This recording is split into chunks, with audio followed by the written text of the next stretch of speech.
Segunda explicación que quiero mencionar ahora, ya introduciéndome en el tema de la compraventa internacional, es cómo está regulada.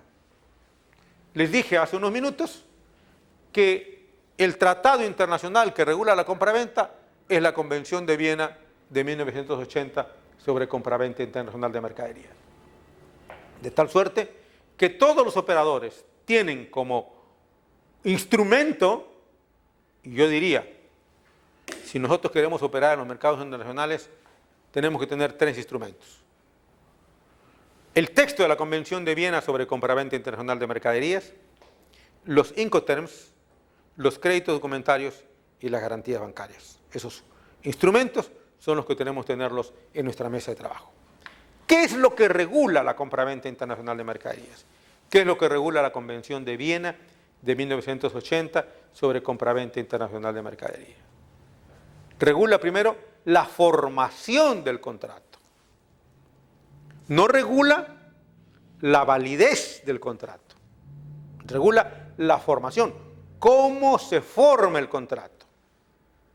Y vuelvo a subrayar, no regula la validez del contrato. No regula la capacidad de las partes. No interesa que las partes sean menores de edad. Sencillamente regula la formación del contrato. ¿Quién es el vendedor? ¿Quién es el comprador?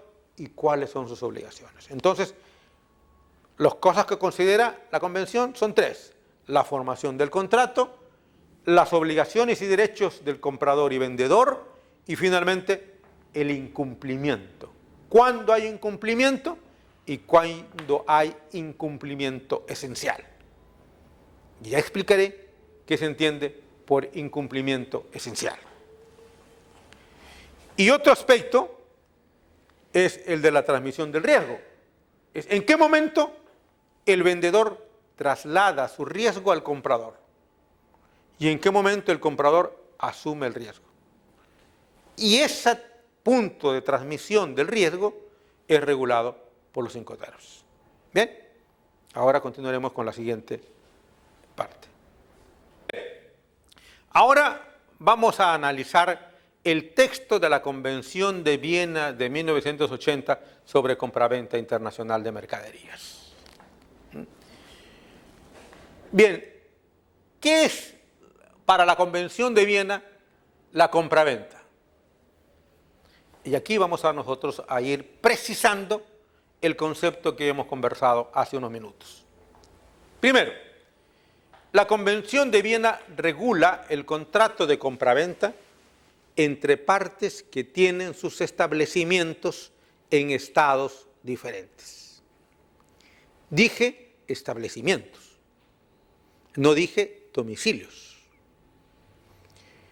Y hago esta referencia porque en nuestra práctica profesional y en nuestra práctica local nosotros hablamos de domicilios. En cambio, en una compraventa internacional no es el domicilio el factor de conexión, es el establecimiento, es decir, el local comercial. Entonces, la compraventa internacional regula la compraventa, regula el contrato entre dos partes que tienen sus establecimientos en estados diferentes. De tal manera que no interesa aquí la nacionalidad de las partes. No interesa que las partes sean nacionales o no. No interesa que las partes sean extranjeras. Incluso podría darse una compraventa entre peruanos y ser una compraventa internacional, desde que los peruanos tengan sus establecimientos en estados diferentes. Incluso podría darse una compraventa entre un solo peruano. Yo tengo mi empresa en el Perú, que se llama Aníbal Sierra Alta, y tengo una empresa en Estados Unidos que se llama Sierra Alta Corporation, y entonces esas dos empresas celebran un contrato. Yo soy yo mismo. Entonces, no se requiere que las partes sean de nacionalidades distintas. Pueden ser hasta de la misma nacionalidad, siempre y cuando el establecimiento esté ubicado en estados diferentes. Esta es la condición y es lo que le dará el carácter de internacionalidad Bien, la segunda condición de la compraventa es cuando los estados sean partes contratantes. ¿Qué significa esto? Si dos países son miembros de la Convención de Viena de 1980 sobre compraventa internacional de mercaderías, o dicho mejor, si son los países signatarios de la convención, esa es una compraventa internacional. Entonces, la primera circunstancia es: ¿cualquier persona puede estar sometida a las reglas de la Convención de Viena? Sí. ¿Requiere que sus estados sean parte de la Convención de Viena? No. Cualquier persona puede estar, desde que tengan sus establecimientos, en estados diferentes. La otra es cuando los contratantes pertenezcan a estados signatarios de la Convención de Viena.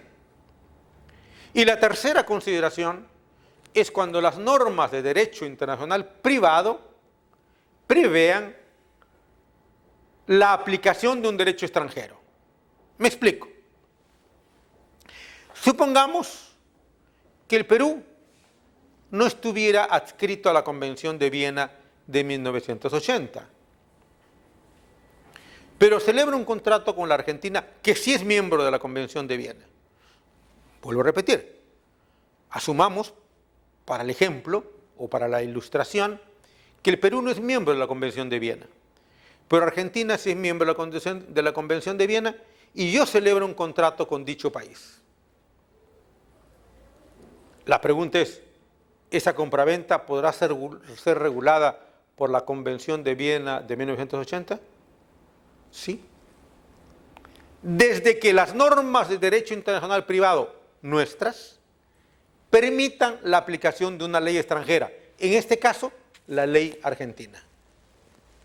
Es decir, si nuestro derecho internacional privado prevé, como lo hace, que se puede aplicar en el Perú una norma o un derecho extranjero, entonces aplico la convención no de una manera directa, sino a través de la ley argentina, que a su vez ha ratificado el texto de la Convención de Viena sobre compraventa internacional de mercaderías. Bien, entonces están determinadas las tres circunstancias en las cuales una compraventa cae o se somete a las reglas de la Convención de Viena. ¿Qué es lo que no tiene en cuenta la Convención? La Convención no tiene en cuenta dos cosas. Primero, no tiene en cuenta la nacionalidad de las partes. No interesa que las partes sean extranjeras o no. Y dos, no tiene en cuenta la propiedad de la mercadería. Tampoco tiene en cuenta el carácter civil o comercial. Pero quiero resaltar que lo más importante es que no son las partes las que determinan la internacionalidad del texto convencional. No. Lo que determina la internacionalidad, es decir, el factor de conexión, es los establecimientos en estados diferentes. ¿Qué es lo que regula? Ya lo dije hace unos segundos. Regula dos cosas: la formación del contrato, cómo se forma, cómo se genera, cómo nace, y luego las obligaciones de las partes, tanto la obligación del comprador como la obligación del vendedor. Y finalmente, ¿qué es lo que nos regula? No regula ni la validez del contrato, ni tampoco regula la propiedad. ¿A qué me refiero con validez? Nosotros, en nuestro derecho, decimos: para que un contrato sea válido, se requiere que las partes tengan capacidad. Es decir, que sean mayores de edad y que no estén impedidos de ejercer sus derechos civiles. La Convención no regula la validez.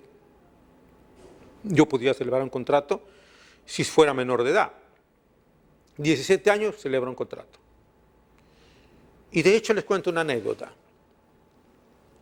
Hace algunos meses, un sobrino me contaba que su hijo, un niño que tenía apenas 12 años, había hecho una compraventa internacional de juguetes. 12 años. Sabía manejar la computadora, 2, conocía la tarjeta de crédito de su padre. 3, conocía la clave de la tarjeta de crédito de su padre. Y entonces este niño de 12 años, jugando con la computadora, le encantó un juguete que vio en el internet. En el internet decía, ponga su número de tarjeta de crédito, la puso, ponga su clave, la puso. Y un buen día, su padre, de este menor de 12 años, llegó a su casa y vio una caja inmensa de juguetes. Dijo, ¿y quién ha traído esto? Y el hijo le dice, yo la compré, papá. Había celebrado un contrato de compraventa internacional de mercadería. ¿Tenía capacidad? No tenía capacidad. Era menor de edad. Y había gastado $1.200. ¿La compraventa estuvo perfecta? Perfecta. ¿Legalmente válida? Válida. Porque el texto convencional no regula la compraventa desde el punto de vista de la validez, que por ejemplo para nosotros es una condición fundamental, la validez. Es decir, la capacidad de la parte para poder asumir una obligación. Entonces se requiere capacidad de las partes para asumir obligación, idoneidad y forma y posibilidad de obligarse, cosa que no interesa para la Convención de Viena. Y hoy día el tracto es tan dinámico, fíjese que hoy día el texto convencional de 1820, de la Convención de Viena de 1980, que apenas tiene 35 años, ya plantea vacíos derivados del desarrollo de la teleinformática. Y con esto, un menor de 12 años puede ser una persona que lleve a la quiebra a su familia, solo accionando la computadora, las claves y las tarjetas de crédito, y las puede llevar a la ruina, lo cual origina una seria preocupación que es el sobreendeudamiento, que es un tema reciente y que ya que está conmocionando a los países. Es decir, de qué manera el mercado se vuelve tan fácil, tan accesible, tan dinámico, tan predispuesto, que las personas se sobreendeudan. Si yo les preguntara a ustedes, ¿cuántos de ustedes tienen más de una tarjeta de crédito? La respuesta sería todos. El más tontito es el que tiene una sola tarjeta de crédito. Y sin embargo, yo diría, ese más tontito es el más inteligente.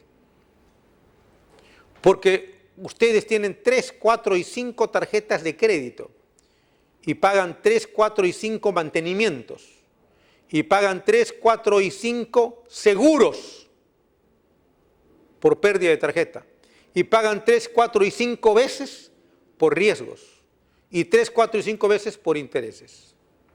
¿Quién es el más tontito? ¿El que tiene una sola tarjeta o el que tiene 5? Pero lógicamente es una posición de estatus.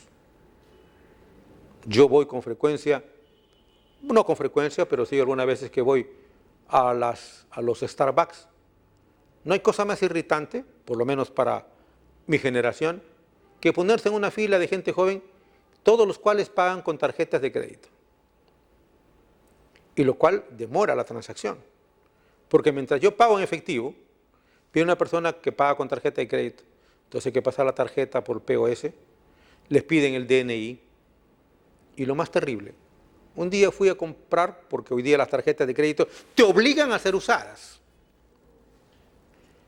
Y si no la usas, tienes que pagar una membresía, que en algunos casos es 400 soles al año, por no usarla, solo por tenerla en el bolsillo trasero del pantalón. Y pagas por no usarla 400 soles. Entonces, no, tengo tarjeta de gente por emergencia. Esa emergencia te cuesta 400 soles al año. Pero si la usas, dejas de pagar la membresía. Por lo cual te obliga a usarla. Entonces, yo, obligado por usar la tarjeta de crédito, un buen día fui a McDonald's, pedí una hamburguesa, y la señorita, le digo, aquí tiene usted mi tarjeta. ¿Cuánto es? 12 soles. Y la señorita voltea y me mira y me dice, ¿en cuántas cuotas? Yo dije, está loca. ¿Cómo puedo 12 soles fraccionarlo en 4 cuotas? Esos 12 soles se convierten en 30 soles. Pero la gente tiene tarjetas de crédito. Pues bien, entonces digo, hoy día el texto convencional, que tiene 35 años, ya tiene algunos vacíos, como es este de la compraventa. Si ustedes tienen, como el hijo de mi sobrino, 3 niños de 12, 13, 14 años, lo pueden desbancar. Y la operación es válida desde el punto de vista internacional. Y hoy día se pueden hacer operaciones de compraventa internacional. Veo madres jóvenes que compran hasta el chupón de Miami, ¿no?, con tarjeta de crédito y se los envían en DHL, en courier, y de una manera efectiva. Entonces, la Convención de Viena, como no regula la validez del contrato, no regula la capacidad de las partes, entonces es válida cualquier operación. Y la otra cuestión es que no regula es la propiedad. Yo puedo vender por artículos robados, sí, puedo vender.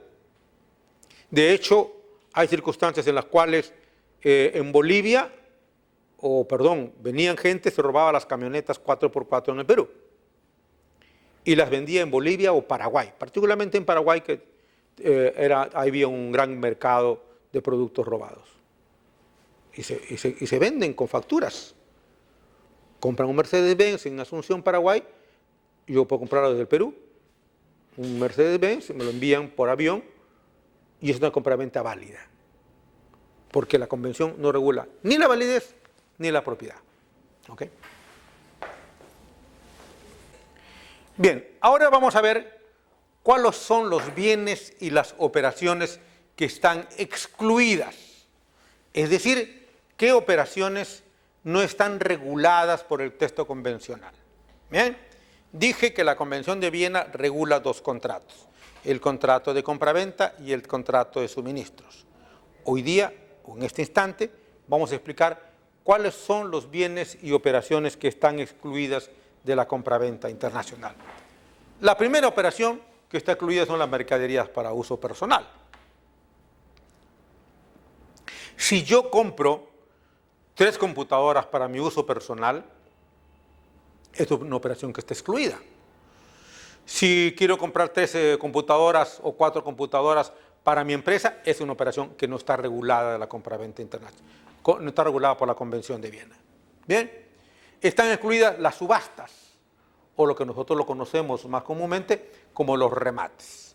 Los remates judiciales o los remates extrajudiciales están excluidos. Eso no están sometidas a las reglas de la Convención de Viena. Bien, también están incluidos los valores mobiliarios. Una letra de cambio, un pagaré, no es un objeto de compraventa internacional de mercaderías. Son operaciones que están excluidas. También están excluidas los buques y las embarcaciones. Están excluidos la energía eléctrica y como consecuencia de eso también el gas, que al fin y al cabo es una energía, está excluida. Está excluida la responsabilidad civil extracontractual. Entonces, aquí tenemos nosotros 8 circunstancias que no están incluidas en la operación de compraventa internacional. Y podríamos resumir únicamente que la compraventa regula solo la compraventa de mercaderías, o sea, de bienes muebles. Las embarcaciones no, que se consideran un bien inmueble. Las locomotoras no, que se consideran un bien inmueble. Solo los bienes muebles, las mercaderías. ¿Qué es lo que incluye la Convención de Viena? 2 operaciones. Los contratos de compraventa de mercadería y los contratos de suministro. Ya hemos dicho, compraventa de mercadería es, como su nombre lo está sugiriendo, una transmisión de bienes manufacturados. ¿Bien? Y también el contrato de suministro, que vuelvo a repetir, se diferencia en que la compraventa yo entrego la mercadería terminada y en el contrato de suministro entrego partes y piezas para que se procese y se elabore una mercadería que luego está objeto de compraventa. ¿Qué excepciones hay?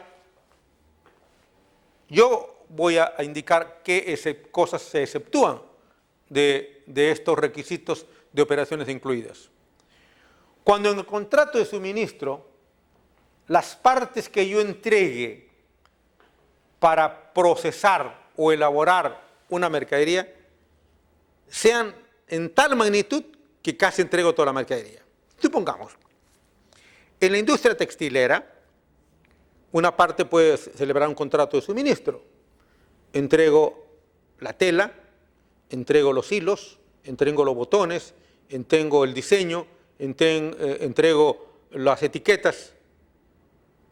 Es tan significativo el número de suministros que doy, el número de ítems que entrego para confeccionar la camisa, que ya no es un contrato de suministro, es un contrato de compraventa.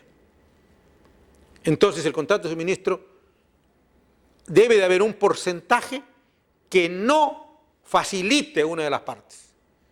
En el ejemplo que estoy proponiendo, si yo entrego tela, hilados, botones, costuras, modelos y diseños, no es un contrato de suministro. Pero si solamente entregara la mitad de estos ítems, sí se podría considerar o calificar como un contrato de suministro. ¿Bien? La otra consideración es una excepción, cuando se trata de mano de obra. Eso no es un contrato de compraventa, estoy sencillamente contratando mano de obra para que confeccionen algo. Es lo que los mexicanos le llaman contratos a fazón y que comúnmente nosotros lo llamamos contratos de maquila, en los cuales no hay un aporte significativo y únicamente estoy contratando mano de obra. ¿Qué es, por ejemplo, en el caso de la industria de Gamarra, que es contrato de mano de obra, o las fábricas de zapatos en Trujillo, que son sustancialmente el aspecto más significativo de la mano de obra? Y luego la prestación de otros servicios.